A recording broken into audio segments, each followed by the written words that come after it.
Okay, well, let's find out what's going to happen in the first game of this best of 3 series. We're heading out over to OG Pixel and Fogged. Thank you very much, Steven. Yes, welcome, ladies and gentlemen. It's time for OG versus GG. I'm OG Pixel here with Fogged. We've just had the lineups come in. Fogged, what's sort of standing out to you here? I mean, we're seeing some exciting stuff, I feel. Well, from OG, it's, you know, if you go, you know, look at other games, it's kind of like a 5-core lineup. It is. It's a very fast-paced draft with like no cooldowns versus a lineup that does have a little bit more cooldown reliance, right? The Puck, the Enigma, the Dawnbreaker does feel like they could be a little bit slower at sometimes, and it feels like OG's is just about brawl, brawl, brawl, which, I mean, does seem like a good plan for the way that they play usually. However, it does feel like they could take maybe a time where after laning phase, they might need to wait a little bit in order to get the Blinks online, in particular onto the Tiny, so that they can actually have setup, because they do have a Zeus and Viper support. So that can sometimes make it a little bit awkward depending on how the lanes go. And important to say, yeah, let's see how these lanes will go. How is Gaimin Gladiators going to position their lanes? Because what is this as Tiny we've seen them do, it's a bit of a... Look how he walks. Why is he walking? He has the tree, right? Oh, is this invisible? It is invisible. An invisible tree? Oh, wait. Yeah, it's invisible on my screen, too. Oh. The tech. The okay, rare noted. invisible tree? I wonder if it's something with the set or maybe just how the game's loaded. It's got to be the Frostmoot tree, right? Do you think it's something to do with the set? I like this set, too. This is my favorite Tiny set. Little Crisp. Good one. Any other fun sets, actually? We got a new chest set. Anyone rocking anything? We got the Nope. Taiga doesn't have the fat Viper. He's fat. Like he has a big belly. Yeah, it's new funny. one. Yeah. Okay. I mean, and also, why do you think OG in their draft decided, you know, that they did want to just put the Viper as the support and get Amar on the Slardar this game? Because we're not seeing a lot of Slardar, and obviously Amar very, very strong on the Viper off lane. So why do you think the change up there to try and get a Slardar in this game? He probably likes the matchup if he sees that it's going to be a Dawnbreaker carry. Yep. They probably knew immediately that that's going to be Duraccio playing it. So playing Slardar versus most melee carries can be quite nice. And versus Dawnbreaker, you have two different ways to cancel the Starbreaker in lane, right? If you can prime your bash or you just use a Slither and Crush, you can have a decent chance of it. And yeah, I'm curious to see how the lanes are going to be set up, because it's so fun. BCM.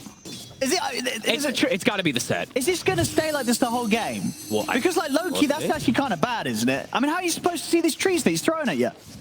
Well, let's see if the tree throw is revealed. Yeah. But I mean, that does look quite goofy. Yeah, that... And musical lanes already. Okay, you at least still see it when it's thrown. Okay. Otherwise, that would have actually been pretty bad. So as we expected, you know, musical lanes. This is all what Gaimin Gladiators is about. They love to get the proper lane setup. So you see Dawnbreaker is trying to dodge the Viper Slardar. That is a disgusting lane, gotta be honest.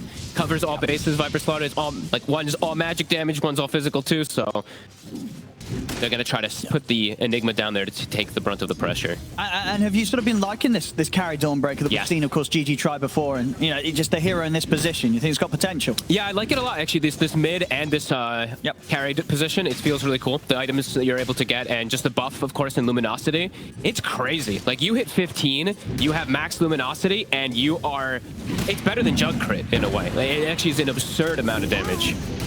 Gonna get aggressive onto Uragi here. It's gonna be good damage with the impetus as well. Uragi looking pretty dead, actually. Nice. A lot of Quill Spray stacks, though. But with the three of them surrounding him and one final impetus hit for Celery, it will indeed be first blood for Gaimin Gladiators. And we do get that aggro tri-lane, but oh my goodness, mid lane. Yes, a solo. We got to get that up on the replay there. BZM getting a solo mid. It'll be a little disappointed, of course, it didn't happen sooner and get the first blood, but still overall, getting a first blood Tiny versus, well, sorry, a solo kill Tiny versus Puck. He's going to be happy with that one, BZM. It's incredible what it sets up for the whole entire game, pretty much, actually. Once you get a level advantage as a Tiny versus Puck, like, you can always get these solo kills. As Misha, he'll go down. The aggro tri-lane, panel mentioned it's a high possibility. We kind of expected it too. Let's check this out here. Okay, this is going to be yeah, just in with the toss. And the final punch. Just not able to get far enough away there, Boom. Pushing the limits with the skill build. Going for the full aggression rather than having phase shift.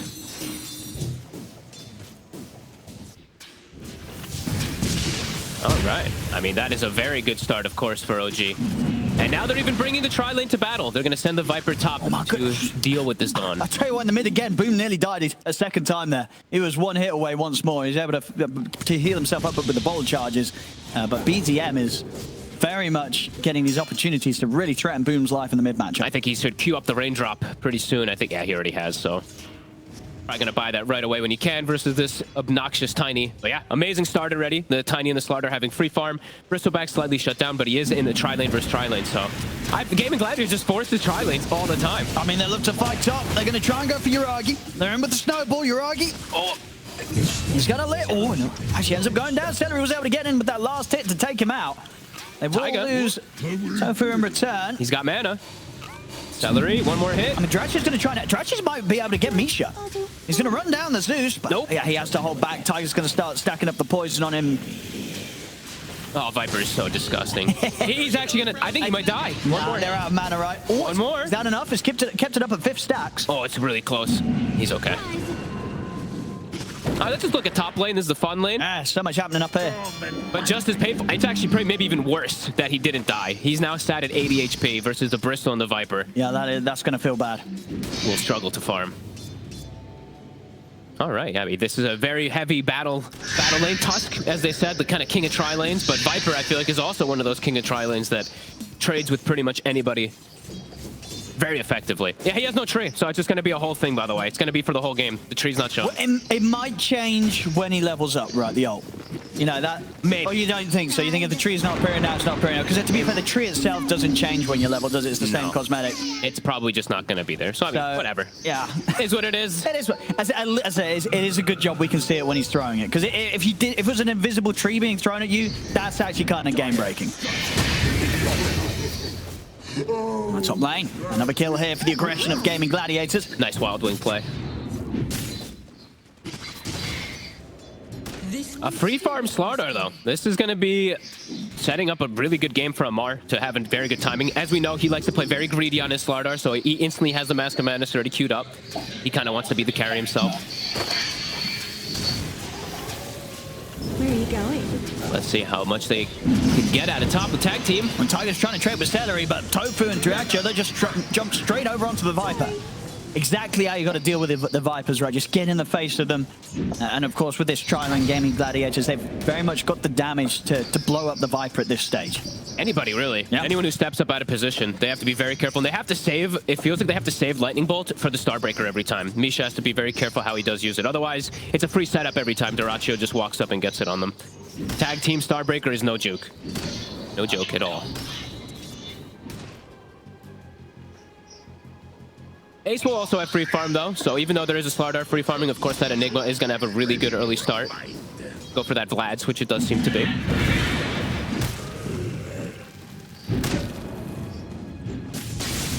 Misha. It's going to be fine. Of course, we'll always have that heavenly jump. He's checking the runes. Boom. It's going to be a nice one. A DD. It's a big one. Get some action with this. He'll head over, grab the bounty as well. He's checking for stacks as well, too. Top lane Misha. Heavenly jump is on cooldown. No escape. Another kill for this top lane. I mean, you can see already what Dyrachyo is. Not getting the kills out of this, so, you know, it's ending up going the way of the supports, but 5 assists. They're getting a lot of action out of this top lane. He'll have 6 really early. Like, they're going to have to watch out for the global threat. He's going to pretty much have it. That's a tri-lane with almost a level 6 Dawnbreaker. I mean, that's pretty ridiculous. They are kind of leaving the lane and giving him a lot of the experience, but still, that might catch OG off guard. And Celery... Oh, they're in with a lightning bolt. And Tofu's moved down to the bottom. They're maybe going to try and see if they can catch him out by surprise. I mean, Tofu is dominating this game right now. This Tusk pick is really working out for the early game. This looks a bit deep, maybe. See how much they want to commit here. They do have Black Hole. And BZM is going to come in with the counterplay. TP's in. Starts to go over towards Tofu. Still not quite enough. They're going to drop the Black Hole and they're ready to turn it. They're coming in with Solar Guardian. There's the follow-up from Dyrachyo.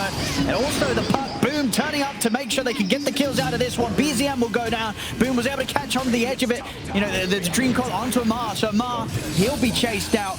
Good reactions from Gaimin Gladiators. Their early game is always so damn good. I know T was mentioning it on the panel. They're so good about making these quick early rotations, and you can see that OG, like, especially Amar was hesitant because he's like, oh god, the threat of Black Hole is there. Yeah. He tries to walk in, boom, Black Hole catches one, and then the quick follow-up from Boom, and they even get a tower now. So an excellent pace being set from Gaimin Gladiators with that global threat. I'm so surprised how fast this Dawnbreaker's hit level 6. But I think the biggest highlight really is, as Amar pointed out, Tofu on his Tusk. He really is crushing this early game. 3 points in the tag team, something you don't see too often anymore. A lot of the times we are seeing it switched up. More points being put into the ice shards. Of course, Celery, you know, he does have the 5 kills, but, you know, the Tusk is the one that's enabling a lot of these big jumps forwards. And when this sort of, you know, early game action's coming at you, if you're OG, what's sort of the game plan for them here?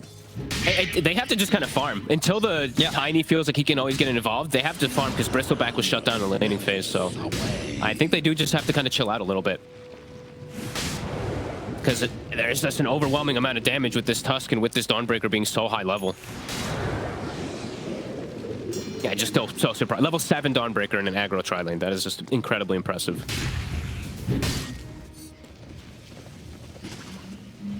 And as we mentioned, you know, it's tough to make these aggressive moves on OG because they have Viper and Zeus as their 2 supports. So it's really reliant on the cores game in order to make anything. As Taiga, he's looking pretty dead here. Another one. He's gonna have Misha TPing over. Misha might be in trouble himself too unless a core rotates. I mean, Uragi's trying to step up to this, but again, Gaimin Gladiators, they've got the numbers. So not much that can be done to save Misha. Misha goes down and Uragi, he's not got a huge amount of mana to play with. I mean, BZM's watching from the side. Gaimin Gladiators is bringing more numbers. Tofu and Boom are here. Yeah, they're just gonna run in from the side and Reggie with the setup. Dream Coil into the Stolen Guardian is gonna be able to catch BZM. He's turned with the Avalanche.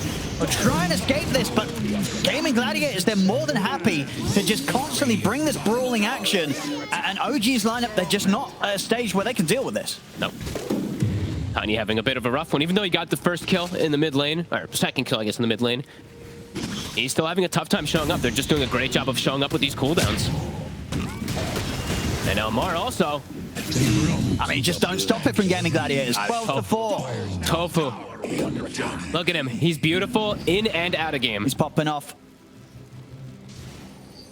Yeah, very impressive stuff so far from the rotations. And he doesn't slow down, right? He kills bottom, immediately starts running to the mid lane, looking for another pressure play. Misha. Oh, he has got the jump. Should be okay. So Tofu knows that he can't commit for this. But yeah, bottom lane, tower's taken, and now Ace, he can make his way toward top, go for this top tower as well. I think, he has Vlad's already done with Arcane Boots.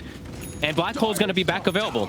Solar Guardian is on cooldown, but still, something that OG does have to be careful of. Yeah, OG's going to really try and find something now. They're smoking up. They've had enough of this. They want to try and catch Gaimin Gladiators when they're not prepared. BZM has a power rune as well. He's got the Arcane. There we go. In onto Ace. Ace should be pretty dead here. Nothing to be done to save him. A much-needed kill. Able to slow down the pressure a little bit here from Gaimin Gladiators. They're going to send the Zeus mid to get some level. The Taiga steps up. He's trying to finish off the creep, but he kind of just gets baited in. Tofu was ready in the trees. And yeah, Taiga really heavily committing to try and bring that Centaur down, but it didn't happen. Down bottom, Dracio's getting got upon by Amar. Ooh, he needed one more hit, didn't quite get it. In fact, he's going to turn towards Boom instead. To Dracio, okay. Amar knew that. He knew that Thunder God's Wrath was going to be coming up, so he didn't have to spend extra time chasing down Dracio. And that smart heads-up play there from Amar, not over-committing unnecessarily, means that they get both kills out of that play. That was huge. That's a big comeback play for Amar in particular. Yeah, the Master Madness pays off right away. Also, to point out, he is carrying the Ocean Heart. I think it's always something really important to point out in Slardar. Excuse me, I'm coughing for a second. Yeah, it works with your ultimate. Yeah, it's actually really cool. Just you get that little trail, so that counts as a river in particular. So extra regen, every little thing counts. And yeah, they needed this. They really did. Talk to me about this. You're talking about the 5 cores, talking about the greed. We're gonna have Taiga rushing bots. He's switching it. No way. Okay, I was gonna say no way. We saw you, Taiga. He had it queued up. He's done this before, his Crimson Guard build. I remember him doing it versus a Visage in particular. Yeah, we see this one on some other supports. Our Puppy the other day went for a Crimson Guard rush. Can work pretty nicely. You're just like this aura carrier in a way. It's greedy, but that's kind of what their whole draft is about. Yeah, he's had enough of getting baited in and dying. Yeah. He wants to be able to survive.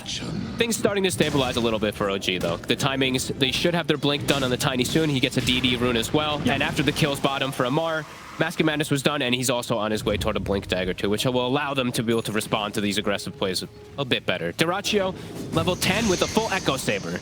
His damage is going to be ridiculous, especially if he is near the Tusk. Dire's top tower be under attack.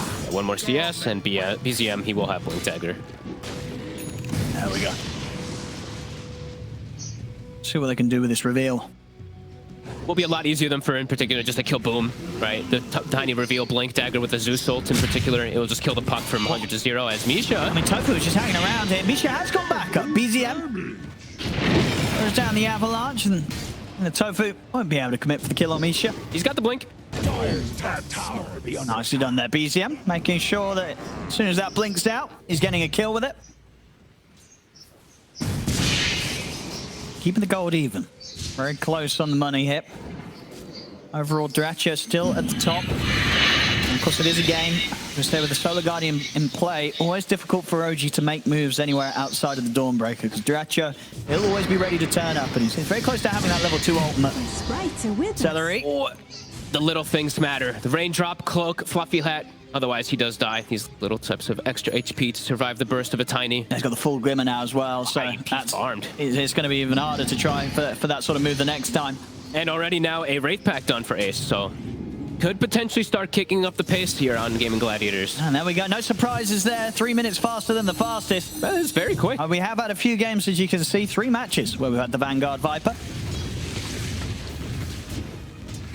Mid tower, OG doesn't really have the best ways to D-push. The Zeus, he only has Lightning Bolt. He doesn't have Arc Lightning. Their other way of D-push is really just Nether Toxin for now, or taking the fight, so it actually brings the numbers instead of just D-pushing. We'll stop it for now. Amar almost blink. Almost the double blink daggers. Finished up now for the side of OG. Yeah, and at that point, they'll definitely be more ready to fight. Or try and match the level that GG are bringing at them. It's scary still because it's this 3 melee and very limited ways to stop Black Hole, right? They have Lightning Bolt and Tiny in particular to stop it. Misha, can he get away? The one to tank this gank here. He cannot. As long as they can keep the rest out of harm's way, they won't mind just losing the Zeus, but looks like they will lose Tiger as well. Trees are cut. Was trying to hide, but they instantly clear them out with the Midnight Pulse, and both supports of OG will be found. It's so much damage really from Duracho, especially if he's near the Vlad's aura too. Like an extra amount of damage for this Starbreaker combo. They're actually just gonna threaten the Roche. All right, I mean it's all been seen underneath the wards, but I think, you know, even if Gaimin Gladiators knew that was there, they would still go for this. They probably don't feel too scared about what OG's gonna bring to them, because off to the side, and boom, he's already looking for the setup. They'll bring Duracho over with the Solar Guardian in on top of BZM. They'll be able to run from this a little bit. Keeping them sort of interested outside and away from the Roshan, and maybe they can look to turn. They jump in. Got the lockdown onto Boom, not quite enough. Boom out to the side, but he's been altered up, and Amar's able to chase him down. They take him out. Duracho tries with the TP, but BZM's back in with the Blink Avalanche. They might be able to get to the Roche too. Yeah, now that they've lost the 2 cores in that sort of affair up top, and it does mean this area around the pit becomes rather scary for Gaimin Gladiators in this 3 versus 5 situation for the next 30 seconds. And Taiga's, he's pretty tanky actually versus these Eidolons. They still hurt a bit, but now the Roche is slow. They can just take it themselves. And with the lineup that they have, they take it pretty good. They sure do. So maybe, you know, Gaimin Gladiators getting a bit ahead of themselves. They've seen Gaimin Gladiators go for a steal. Ace is going to try with a Black Hole, but immediately gets stopped by the arrow. Tofu will roll in and look for the steal. He won't get it. OG, they've got the Aegis picked up on Yuragi, and now they've got the cleanup. They'll take out Ace, they'll take out Tofu. Yeah, I mean, the greed did not pay off there from Gaimin Gladiators that time round. They tried to go for Roche at the same time, chasing those kills up top. They didn't get a clean setup onto BZM with Boom and Duracho, and from that point onwards, it was all downhill. There must have been some type of like miscommunication going, like Boom making the aggressive play while his team is Roshing. Like, they just get fully punished, OG. And their lineup, we were mentioning they have some difficulties, of course, stopping Black Hole, but BZM wasn't even like in the screen, so he was able to just jump in and get the stop instantly. Yeah, OG's going to be very, very happy with that one. Yeah. Now they have pretty ridiculous timings going to be coming out. Yuragi almost has Ags done it. Smiles around it from OG. Their greed now has paid off completely. They weathered the storm a bit of that early game, that early pressure of losing the 3 towers, and now get handed a free Roche for this Bristleback, who now is going to become a very big problem for them to try to bring down. Yeah, that's a ship that, a much bigger swing than the numbers show. You know, It's just sort of like a 3k gold difference that grew out of that. But if you just sort of consider momentum that Gaimin Gladiators have, that they just let slip away from them, they might lose Duracho again here too. He's got to run. Looks like he will get out in time. But very much that, just a little bit of a difference, putting Gaimin Gladiators at a point now where they're struggling to fight. Duracho has got the Starbreaker immunity with the shard to get away. Tofu's taken down, they're in with the Dream Coil, so they can punish OG for this dive. They'll take down Amar. Can they deal with Yuragi? Nope, and he just gets a free 100 gold from the Wraith Pact as well. On BCM, he's in. He's going to be able to get the toss back onto Ace. They're going to be able to take down the Enigma as well. He knows how strong he is. Like, look at this. He's just committing even onto high ground as his Bristle. While meanwhile, Tiger's just hitting mid. So they're getting so much out of the map in these last few moments. Yeah, Tiger's loving it. Yeah. You know, with the way that last fight went, he was like, you know what? Boosted Travel, they're back on the menu. First the Crimson Guard, Get though, the Crimson, he knows. get the bots. He's going to be happy. And it is starting to feel like there might be some damage issues on Gaimin Gladiators, in particular versus Bristol. Like, Dyrachio has Ags. And BZM, it's just straight at them. In on top of the Dyrachio. Dyrachio's taken down. You can even look to try and chase for more here with a haste. Boom's got to get out with the illusory orb, but yeah, BZM's ready and waiting. Boom tries to outplay him, but of course Yuragi and Misha, they're waiting on the back lines to deal with him. Avalanche is back up. It really does feel like that, you know, Gaimin Gladiators, they needed to ride that advantage this game. They let it slip away, and you sort of make that mistake against a team like OG, you're going to get punished very heavily. Yeah, I mean, it really is. Like, they had this perfect early game setup, taking all three lanes pretty much in a way, and then just getting that split move. That was just too much for them to try to go for with their lineup. They had to just full commit onto one thing. Either the Rose should go for these kills, and yeah, they get punished so heavily. Now it's Misha has a Veil. He almost has his Shard too. I mean, like we said, they get a massive it's kind of this like now. 5-core kind of lineup that OG's gone for and gotten away with it.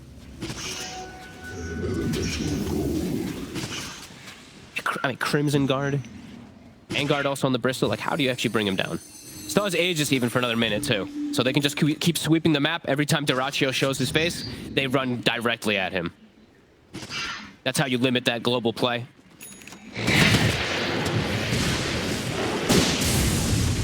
I mean, Yuragi, he's just ready to die. The ace. It's sort of far out here to the side. I mean, Amar camping him up. Misha's getting teleported. The Eidolons, a black hole for what? Oh, it gets cancelled by the Avalanche. I'm sure you know you We'll find Tiger in the mid.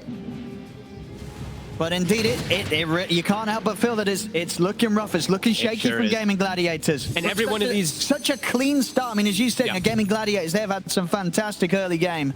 And this game, not an exception. You know, at the beginning looks smooth, but then one mistake, and OG just are continuing to just make sure they just don't even get the chance to make another mistake, because OG, they're not letting up this lead. No. And every time that there is one of these like missed ultimates on the side of Gaimin Gladiators, it's massive. As we mentioned, need them. They are really all about those long cooldowns right now. OG, they don't have to rely on anything. They literally are going to be all about this front forward aggression. All they have is Zeus ulti. Like, that's their longest cooldown. Everyone else has no cooldowns. Aegis is going to be going down in 15. Gaimin Gladiators might set up for a move as it times out. 10 seconds. When BZM is going to force them to have to start things now. 5 seconds. There's the backup of Mark. He's in with the crush. He's not going to let them get anywhere close to Yuragi. Yuragi's going to be able to step out to the side, heal up that Aegis regeneration. See BZM be the new focus. They'll try and go for the Tiny. He is deep. Get him. And the Solar Guardian, BZM's able to dodge it to the side. He's still alive. Finally, he goes down. But it did take an awful lot to bring down the Tiny. And now Gaimin Gladiators, if they really got anything more in the tank to take any further kills, I don't think they have. They've got to back off. Yuragi just completely untouched and pretty much full HP. Look at the damage. A huge amounts of damage with this minus armor and physical coming into play from the two of them, Amar and Yuragi. As Gaimin Gladiators, they get a couple of kills, but they couldn't quite make the move onto Yuragi in time. And however, in the mid, Boom, also got to be a bit careful. Just trying to cut these waves, trying to get any farm. He has Blink. He's a bit safe for now, but... Whew. Yuragi's just getting completely out of control. 13k net worth. He's unkillable. He really has hit the point of just being immortal. And he has a whole nother item coming out as well, too. A BKB done. So now even the coil, even the full combo, he can just walk right through it. Same thing for Amar. Yeah, they've got the 2 BKBs. Oh, boy. I mean, they've just turned this up to 11 here, OG. It very much feels like with these BKBs coming out, They also are they about could look for a fight. They're going to be ready to third die one. base. Like, BZM's about to have one done, too. And now, boom, he showed himself. He's dead. He's gone. It's going to be very, very hard for Gaimin Gladiators to regain control of this game. Triple BKB's done. So all 3 cores BKB finished up, and yeah, feels like the damage, especially for the pocket, is now just gone. Boom's game. Celery. He's gonna get like 2-shotted by Bristol. 1. My goodness. 2. Big damage indeed, Jiragi. 8, 2, and 10. Look at the levels also. As we said, you know, OG, they tend to do this a lot of the times, the distribution of farm on their 3 cores, all 18. So max warpath, max corrosive He tries haze. to clear out the mid-wave. He's just going to dive straight through the BKB. Of course, BKB is not going to do anything against the Bristle and the Slardar. And on to the next one, BZM. He's kind of baiting them here. Go, go, go. Oh, the Oblivion tap on the floor. Wait, oh, what? Jesus. Doing a bit of inventory management on the fly there. BZM's trying to, because he's trying to disassemble, make his BKB, and it just got messed because he up. didn't have the slot, so he dropped it to me, yeah. There we go. Now he's got a moment to fix it up. And we go. Unlock combining on the axe. So they gotta unlock the axe now. Okay, there we go. There we have it. All good. A game feels actually impossible now for Gaimin Gladiators. That 1 point, it really is looking to be one of those games where there's that one moment that you can pinpoint where it just all fell away from Gaimin Gladiators, and that, you know, of course, it's just down to the relentless, you know, sort of just going from OG. They knew from that point onwards that with that little bit of a lead, that little bit of a swing, they could just continue to force it. And Gaimin Gladiators, since that moment, they've never been able to get anywhere close to having the ability to make the same level of moves they could in the early game. They're going to be kicking themselves, really, for splitting up the moves and just not having the Dawnbreaker, not having the puck, just playing around that Roche pit. Going for this top play, it really crippled their entire game. As now Celery, very likely to just get brought down here from MR. He doesn't want to do it. Oh, he's teasing with it. He's got backup coming in. Oh, okay. Oh, okay, that was a little awkward. A little bit awkward, but they'll get the job done. Yeah, you can feel that Gaimin Gladiators just like it's in desperation mode. Like shove out the lanes, grab some creeps, but you can tell that they're like, we don't really know what to do anymore because we can't set up on the cores. They all have BKB, so if we coil them and we go for a Solar Guardian play, they just pop BKB and turn it. The only things they can really do is kill supports, and can they even kill them? I mean, Viper, like Taiga. Taiga's tank. He's massive. Plate Mail, Perseverance, and a Crimson Guard. I didn't get his bot stream at the end of the day. Good. You know what? He's building smart. And he's got a Pupil's Gift too, so all this thing factored in, he's still tanky. Tries to TP out in the trees, but they'll find him. Misha drops down the lightning bolt. Very much feels like they've just been sort of scattered all over the place here, Gaimin Gladiators. They've lost control of the game. Yeah. Bristle almost with an AC on top of all the minus armor they already have. Heroes are literally going to start getting two-shotted. With the Corrosive Haze, with the max stack Warpath, he actually might even one-shot the supports. Even though Celery has a Solar Crest, it does feel like he's going to be hitting them for over 500 damage. Yeah. Duracho, he shows his face for a second. Iragi, he's on the hunt. Can BKB TP? Or BKB Stellar Guardian, that also works. Ooh. Amar was almost in range. Actually had blink. Actually, he had to do that as well. His TP was on cooldown still for 15 seconds, so indeed needed to use the ult to escape. Did save the BKB though. He did use the Starbreaker into it instead, so yeah. Does at least have that for next time. But it doesn't feel like there's going to be a fight, right? It does not feel like there's a possibility for them to take any fight after all that's happened. Taiga, he's tanky. See if they can take him down. He's going to have backup coming in. Even if they did kill him, it wouldn't have felt good, and they don't even get to kill him. Tiger's more than fine.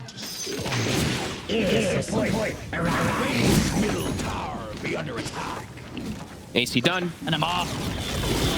You see him ready to go there. Of course, no fear with the BKB. They're ready to jump, and they'll be ready to die. But OG very much on heroes and with items that if they get a kill at the edge of the base with Gaimin Gladiators, I won't be surprised if we see them diving tier 4s. Agreed. They don't even need to though. Look how fast he kills this tower. 3 more hits or so. Radiant structure. We'll have the glyph for a moment, but Duracho, no BKB for 50 seconds. So even if he steps up, he's just going to get tossed back. Has to be so careful with his positioning. Now, I'm not sure what the item that they can wait for is either. That's the problem. It's like Enigma getting close to BKB, so potentially that could be something. But even then, it's like, do they have the damage to even follow up inside of this black hole anymore? I was actually looking at Tofu. I thought maybe he was farming an Aghanims. But he actually's gone for like this blink, so he can't actually go for anything. I actually feel like it is just all relying about like kicking people to tier 4s almost at this point. It feels like that might be the play, but as you say, he's not got the items for it. Even if he wants to, it's going to be a long way away. And you can very much feel the impending push from OG. They're going to be able to get themselves another round of the Roshan. Oh yeah. It's going to be all theirs. Hairball online. Amar, he's not only going to have that AC aura coming in from Uragi, he's also close to having a moonshot on himself, so the bashes are going to be plentiful. And he's got level 20 also, so even more minus armor. Nice little 24. I mean, what's the maximum minus armor they can put? So with Goo, you can put 7 stacks, so 20, minus 21, minus 24, minus 45, and then the AC order. So like minus 50 armor or so that they can put onto heroes pretty quickly. I mean, and looking at Gaimin Gladiators heroes, right? It's not like these are high armor heroes in the first place. They are squishy. Draccio. Well, hits. He may just be dead. He is. He's gone. He has got buyback. Obviously questionable what a second life would even do in this sort of situation. I mean, here we go. Tier 4 diving that we expected to see.